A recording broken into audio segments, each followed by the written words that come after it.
local managing director for Prudential. So welcome to TV Asia. Thank you so much. So tell us a little about it. Like, even previously the Women's Forum was sponsored by Prudential, and what kind of role does it play, and why exactly are you also interested in this? Well, I think there's several areas that this ties in. First of all, Prudential has had a strong commitment to diversity for a number of years, but we believe it's really important to partner with local organizations at the grassroots level.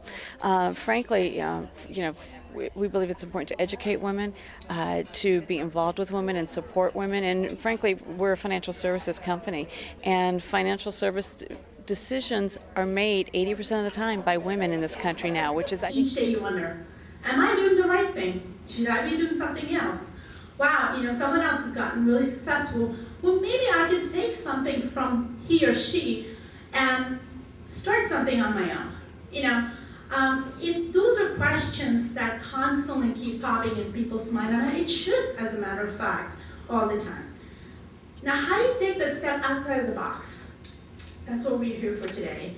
I'm always interested to find out, women that are going to be in this panel today are really inspirational to me. From childhood, I always wanted to be an astronaut, and I started off by going to Georgia Tech and to Emory University to study mechanical engineering and biomedical engineering. And that path started because as a kid, my dad had always told me that anything a man can do, a woman can do better. And so really I thought all options were open on the table. They were fair game, and I could really do anything I wanted, and being an astronaut was definitely high on the list. So how do you, sitting in Atlanta as a kid when your parents are dentists and they have no clue what NASA really does, how do I accomplish that? Well, when I was 10, I wrote a letter to the astronaut hiring manager at NASA, and then when I got my letter back saying I was too young to apply to the astronaut program, he gave me a few alternatives, and he said, well, these are the schools that we traditionally hire from. At the time, math and science were major careers that they were exploring. So yeah, being an astronaut was many steps down the road, but I had to break it up into individual steps that I could conquer. And I knew I wanted to go to Georgia Tech. It was one of the main hiring schools, and I picked mechanical engineering. I didn't tinker with cars growing up. I didn't know much about mechanical engineering, but it was hands-on, and I knew it was a broad enough engineering career that would offer me lots of opportunities.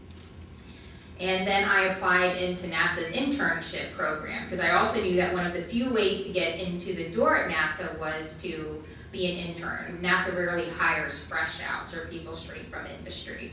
But all of those came from first making those initial conversations with someone in the industry to learn more about the career that I wanted to pursue.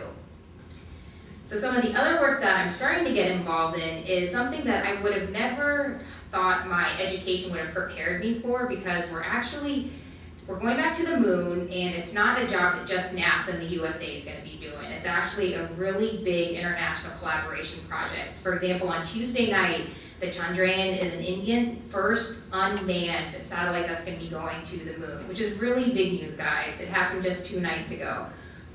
And NASA has flown 2 instruments to go to the moon.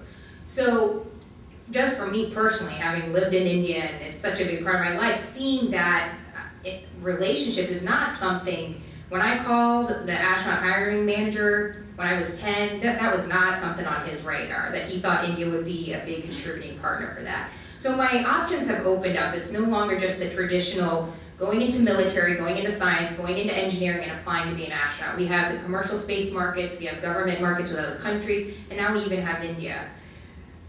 So it tells you a little bit how the career paths can change. The end goal can still be the same, whether it's being an astronaut or whether it's, because every one of you is going to have a different end goal, but the different ways that you can utilize to get there will change as your experiences. So I did my physical therapy. I've worked full-time and part-time and contract, and depending on the time of life, where my children were young, where they were being born. Now that they're grown up, I have more time to devote. Having said that, now I'll tell you the different paths that I went down. As my children were growing and we started putting roots down in Houston, there were 2 fields that I was really connected into. One was education, because my children were in the system. And the other was healthcare, because that was our profession, mine and my husband, who was a physician and whose practice I helped manage.